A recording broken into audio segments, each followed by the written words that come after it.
it was set onto at the start of this year. There were Dan, our trainer, who's been really good. He basically goes like, you need to do each job once by the end of the year and try to Yeah. learn everything, so that even if you don't do everything, or if you specialize in a certain pathway, by the end of it, Mm. you have a complete understanding of like how the sausage gets made, so to speak. Yeah. Yeah. Yeah. Yeah. That's a Yeah, really it's been awesome really approach, good. actually. Yeah. Yeah. Sounds like it. I guess, as you said, you're kind of learning all the different parts of it. Any favorites, or do you have an idea for what you want to specialize in specifically? Yeah, so I'm producing the movie that we're making currently, and that's Mm. really, really intense and really hard because producing, not like executive producing, like more than just pitching to get money from rich people. It's like, like I need a Mm. makeup artist and a wardrobe person and a stills Mhm. photographer, and I need to assemble the talent, and that's the hardest job, and I find that really Mm. enjoyable, um, because it's oddly the most chaotic, Yeah. because there's Yeah. so many different directions that you get pulled in, and then when the filming actually happens, if you've done your job right, Mm. most of the time you get to sit back. Most of the time, sometimes Most of the like time. you Fingers really got to crossed. get in the Yeah. mix. Yeah, but like Yeah. it's the that idea of like setting up dominoes, and then they all fall at the one Mm. time when production happens. So that's really satisfying and fun to me. I also love writing. I mean, I have an English literature degree, so it's like Oh, something yeah, that yeah. I've built in, to my I guess like qualification.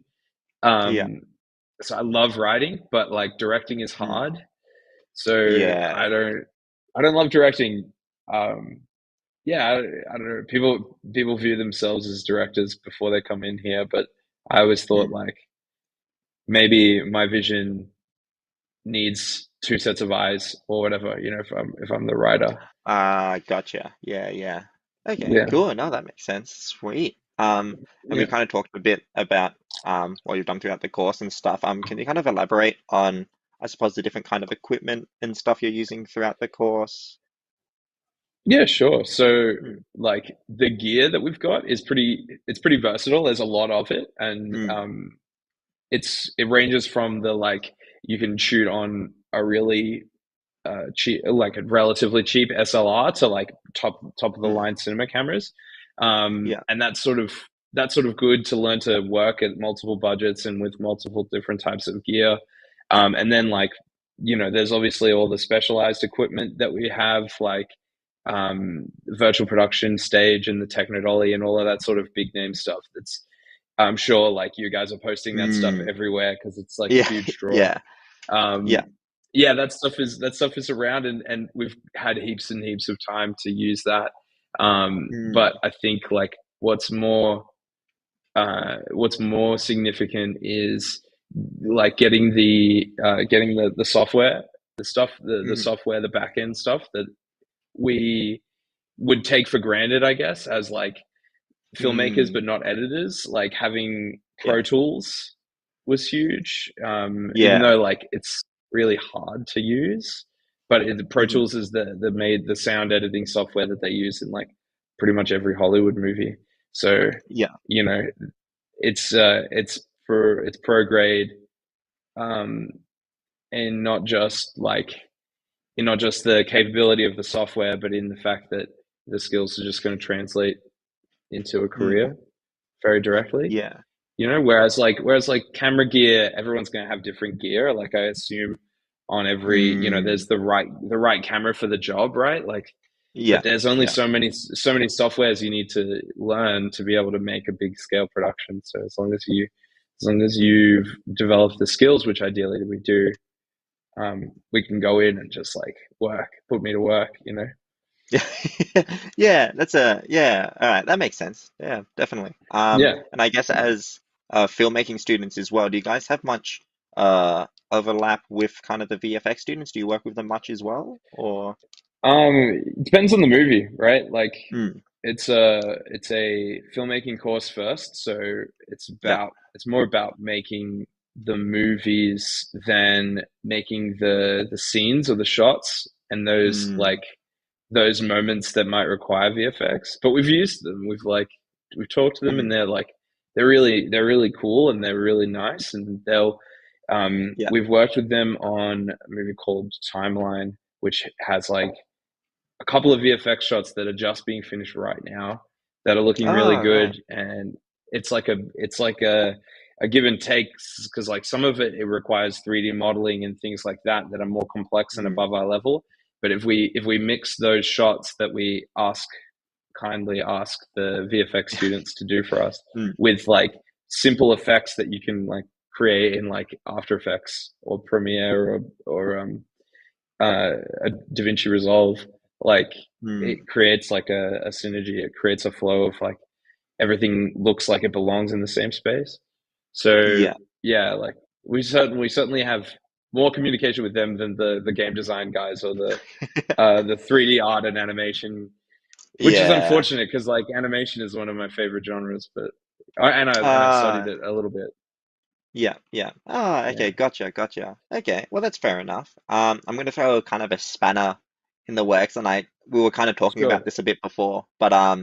favorite movies. As a filmmaking student, you must have a lot of opinions on this. Tell us a bit about your movie tastes and stuff. Yeah, so I try and watch a lot. I go to the movies every week. I've managed Mm. to convince my girlfriend that going to the movies every week is a good date night to Yeah. go for the rest of our lives. So I've seen heaps of films this year and last year, Mm. since the lockdown let up, obviously. Yeah. Um, my tastes I like I like esoteric stuff, but I also really like things that are really simple. So Mm. lately, I've been working on horror a lot more because I've always had a massive blind spot for like the big franchises and Mm. the more niche ones that have like vision and stuff. Um, Yeah. and then like yeah, last year the big mission was doing rom coms and chick flicks that I'd never seen before, Hmm. and that was really fun too. In terms of personal favorites, uh, my childhood favorite, or not my childhood favorite, I think my teenage favorite was Porco Rosso, which is an animation film actually, Yeah. about a flying pig, about a pig who flies a Mm. plane. I Yeah. love Yeah. that movie. And I love that it's really simple. It's a simple image, and it's a guy who thinks that he thinks he's a pig, so he looks like a pig. And it has a lot. It has a lot to say, but with very little. Very gestural in a way, and I love Mm. that.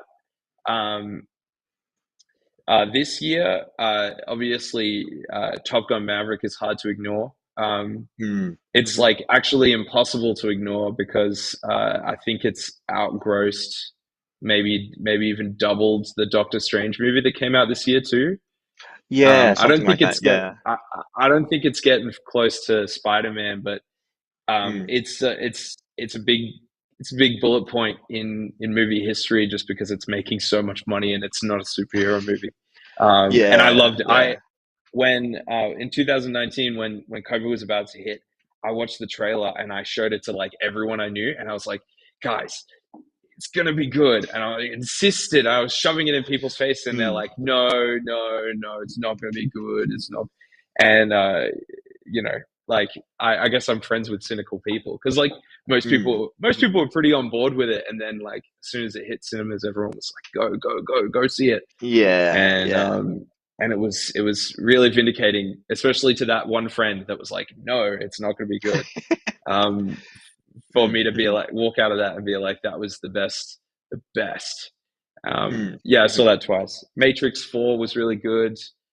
Hmm. Um, that was excellent. I don't know, like I guess I'm going too recent favorites. Mm. Hmm. What are in my top four? What are in my top four on Letterboxd? Porco Rosso is there. When Harry Yeah. Met Sally, which we talked about before, is there, Yeah. and that's Yeah. really good. Train Spotting is there. Oh, yeah. Trainspotting's Danny good. Yeah. Boyle. Danny Boyle is one of my favorite directors. I love Danny Yeah. Boyle's movies. All of them are really good. Hmm. But Trainspotting is the first one and probably the best one. Yeah. And Phew, I can't remember You what got the one fourth one more? is. That's all good. I can't remember what it is, but it's probably one of those. It's probably Alex Mm. Garland. I really liked any Alex Mm. Garland movie. He came out with a horror movie this year called Dread. Not Men. Um, Ah, it was okay. just Yeah. called Men. It was only like 60 minutes, but it was like Mm. terrifying. It was Oh, unreal. really? Yeah, yeah. And then he had Annihilation, which was awesome. That Netflix Mm. exclusive with Natalie Portman. That's like up there for me. And way Mm. back in the day with Ex Machina was like when I was 17. It was the number one thing that I loved. Mm. Yeah, a lot of stuff. A lot of stuff. Yeah. I A think good range of I stuff. think for Yeah. everything I knock off, there's like 10 more that I gotta watch because Yeah. it's got to be about building a language, you Yeah. know, Yeah, yeah, and gotcha. also like the number one thing that you hear like James Gray and Alex Garland mention is like Mm. they even when they're trying to be their most original, the their culture obsession, their absolute drive to like watch as much good stuff as possible is what like they in the moment they don't realize it, but then they're watching their dailies from their shoot and they're like, oh Mm. my gosh, I'm totally ripping off this movie from like 20 years ago that I love. It's totally like muscle memory, Yeah, like yeah, instinct. gotcha. You know, Yeah, yeah, 100%. We've spoken a lot about, I suppose, other people's works now, but let's talk about yours. I believe you sure. sent us through some kind of the projects and stuff you've done before. I might get Matt to bring up Beyond the Yellow Bin while we talk about it. Hmm. My name is Michael, and I'm here to ask one question. Where does your recycling actually go? See, for most of you, the answer is simply the yellow bin, but it's actually a trick question, because most of what you put in your yellow bin is actually landfill. In 2020, the government filed a waste report in which they said 13% of the hard plastics that we put in our yellow bins actually gets recycled. The rest, straight on the trash heap. So today we're gonna go beyond this bad boy, and I'm gonna find somewhere else to put my trash. Come on, man. The planet is in trouble, and it's our duty to help it. With recycling. We got 10 items. We're gonna recycle all of these today. Aluminum, tin, hard plastic, cardboard. This is an old pickle jar, pretty gross. Woo. Different kind of plastic, harder to recycle because your yellow bin won't accept it. Soft plastics, we have Daisy. T-shirt. Radioactive sweat, dude. Mobile phone. I sat on it. DVD.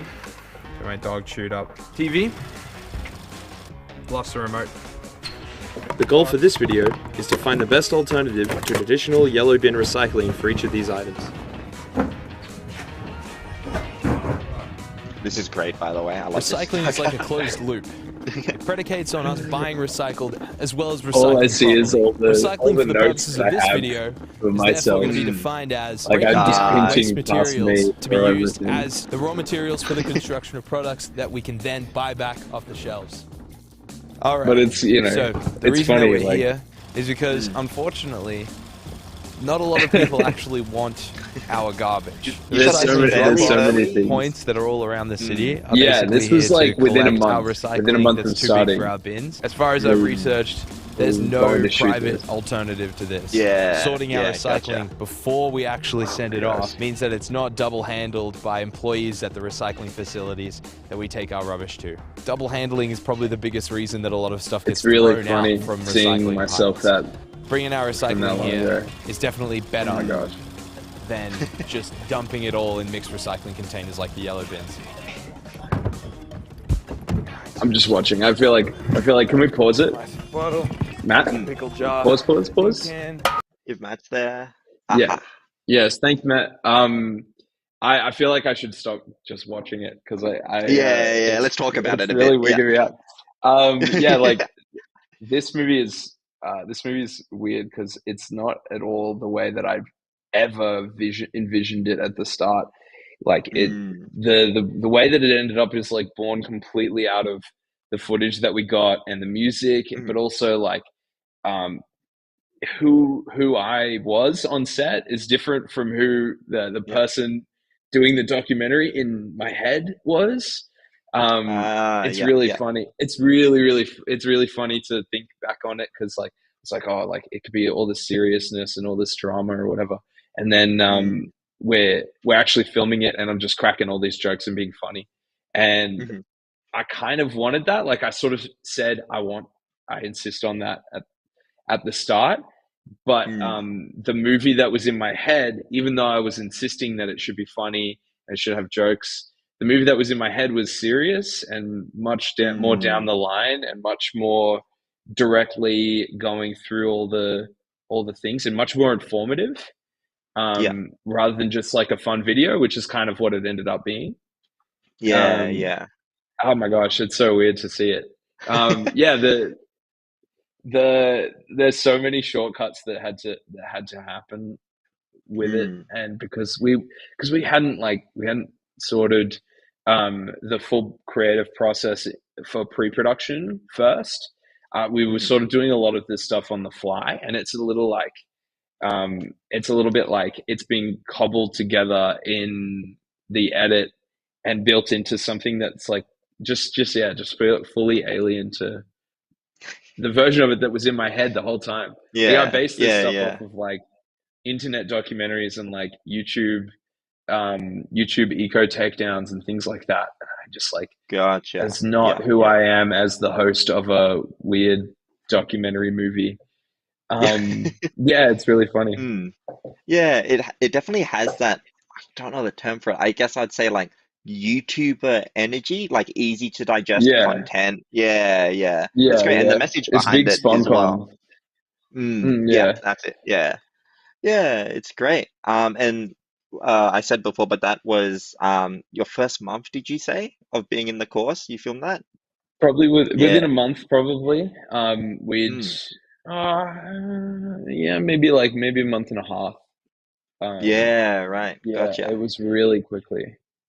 Yeah, yeah. Yeah, Jeez, right.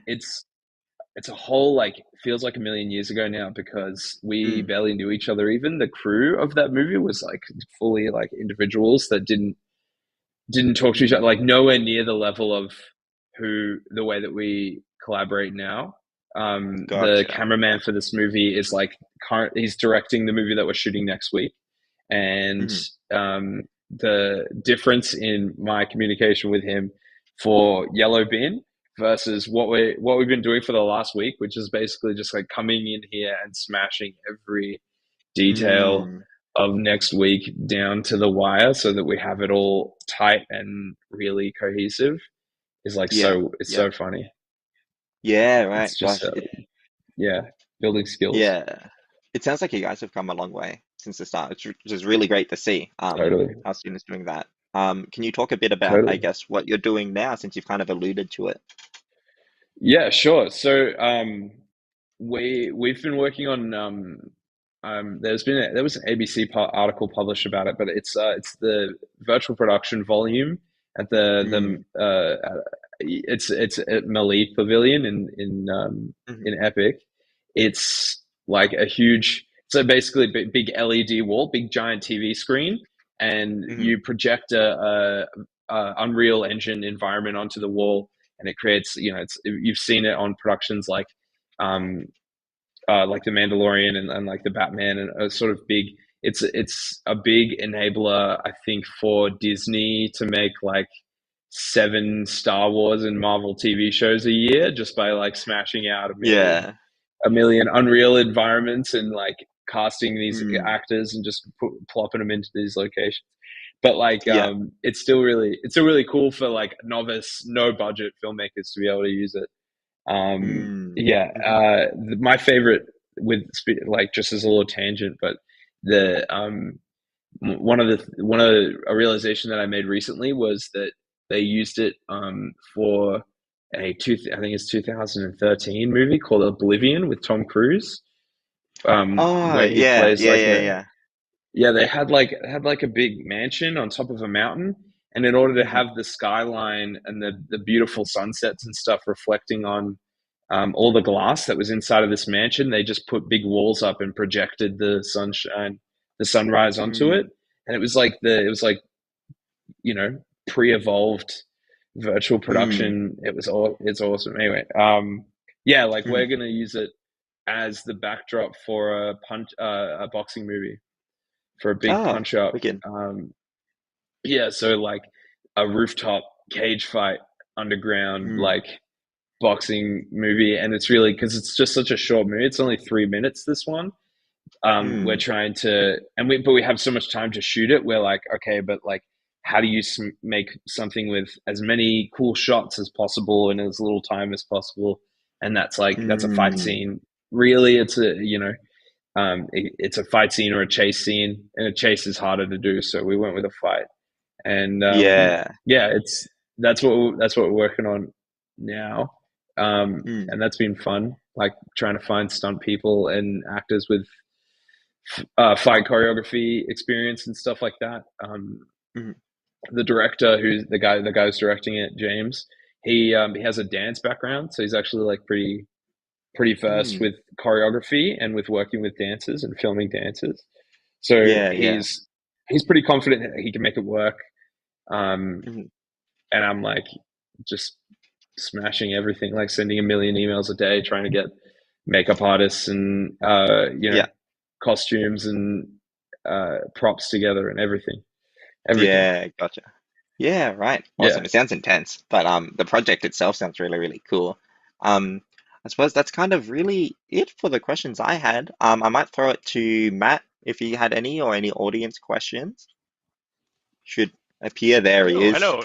Yes, yes, yes. I do have a couple of my own questions that I'd love to ask. So, I'm here based in the Adelaide campus, and I've kind of talked with the students here and heard from there on their experience. And I just want to ask whether that was maybe like a campus thing or whether that's a just national filmmaking student in general thing. One of the really big shocks that students got, or there were two really big shocks that students got, I guess, or a fair few of them when I speak to them. One which was the amount of like work it is in terms of like it was just like you're making film non-stop, and then it's like straight away after you finish the film it's like next film, next film, next film, next film, and a few of the students were just kind of taken back by it, like in a good way, I guess, obviously because that's what you've come here to do. You've come to AIE to Yeah. make films.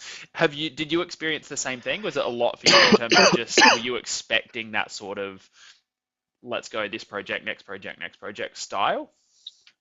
It's a lot of like really what it's not so much the this project, next project thing, because I think one at a time it's not so bad. Yeah. But we have 10 students for the first cohort, I guess you could say, of Canberra's class, and we made like pretty consistently 4 movies every Yeah. few months. We've gotten through Mm, four movies through the shoot, and then doing post production on those 4. We'll Yeah. do pre-production and shoot the next 4. Yeah. This one next week is the first one where we're doing less than 3. So this is the only Right. time we're Okay. doing just one. mm, Yeah. And that's the crazy bit, is not so much like doing it one after the other, Yeah. because that I think I'd be fine with. It's more like for the one that I'm producing, yeah, it's a lot of work, and then there's a little like plenty of work to do for the one that you're the camera guy on, that's Yeah. shooting mm. like in the 3 days after the one you're producing, Yeah. and then there's plenty of work to do for the one that you're the sound editor on, which is the shooting the 3 days after those 3 days.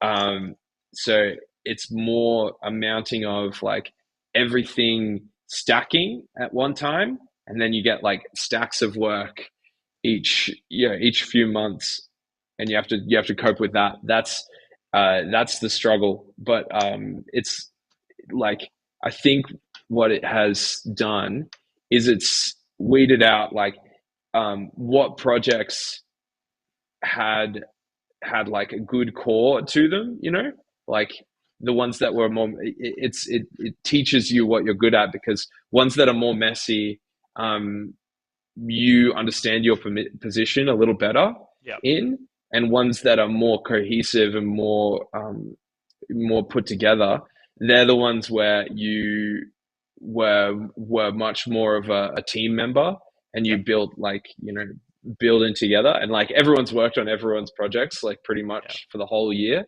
So everyone understands what they're pretty all right at by this point, Yep. and that's like totally like maybe I put too much time and effort into this for this other movie versus the one that I wanted to be putting time into. But it's all just about building the experience. I think one of the other guys, Doug, he says it's the ultimate stress test, because like it might be as stressful as this in the real industry, but it'll never be more stressful than this Yeah. in the real industry. Mm. Yeah. So like Yeah. I'm okay with that, because if we've got this far one year in, Yeah. I think I'll be fine. I think I'll be fine. Yeah. Cool. Nice. The second question I had for you, which is if you were speaking to people considering being a filmmaker or have just now, as you were last November, coming to an open day, about to become a student filmmaker, what advice would you give them? Um, the best advice I give for people who come in with the idea for a movie that they want to make is like, be prepared to kill your babies. That's the whole classic writing advice. Classic Yeah. writing Yeah. advice is kill your babies. You're not going to get it done the way you want to get it done, and like Mhm. be prepared to share your vision with other people. Yeah. Like literally have other people take on your vision and deliver it, because that's like the ultimate the Mm. ultimate film. Like what's it, there's a quote that someone put up in the classroom that says like, filmmaking is the ultimate team sport. I think Yeah. it's Michael Keaton. But yeah, like that's the real. Don't come in with, I want to make the next Pulp Fiction and here's my idea Yeah. for it, Yeah. because it's just gonna change. It's Yeah. just not gonna be that. Um, Adaptability and it's flexibility. why big directors have like writers that they always work with and producers that they always work with, because then they trust their vision, and all that stuff. Yeah. So Mm. until you find those people, until you find those collaborators that you can build who you are as a filmmaker with, just make as good a movie as possible is like I actually pretty really much like the that. goal of this course ultimately, right?